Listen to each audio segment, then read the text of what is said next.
اب اس red chief سے ملاقات کرنی ہے، عمران نے مسکراتے ہوئے کہا۔ تو کیا اس ریڈ چیف کی شناخت ہو گئی ہے؟ ٹائیگر نے چونک کر کہا۔ ہاں، اس کی آواز سن کر میں نے اسے پہچان لیا ہے۔ آئرلینڈ میں ایک مشہور گینگسٹر ہوتا تھا، اسٹیو راڈ گرے۔ یہ شخص اس کا ساتھی تھا۔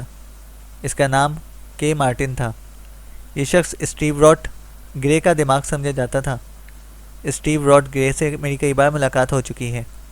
اس سے بھی ہیلو تھی، لیکن اس سے کبھی تفصیلی ملاقات نہیں ہو سکی تھی۔ اسٹیو راڈ گرے کے ایک مقابلے میں مارا گیا تو پھر یہ شخص بھی اسکرین سے آف ہو گیا، لیکن اس کی مخصوص آواز میرے ذہن میں موجود تھی۔ چنانچہ اب جب میں نے اس کی آواز سنی تو میری یادداشت اود کر آئی۔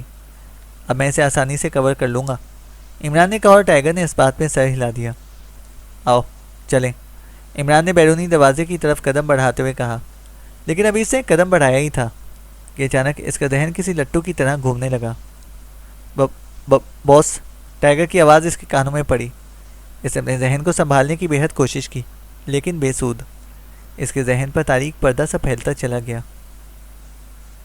چینل کو سبسکرائب کریں اور بیل آئیکن کو پریس کریں تاکہ ہماری ہر اپڈیٹ آپ کو بر وقت مل سکے۔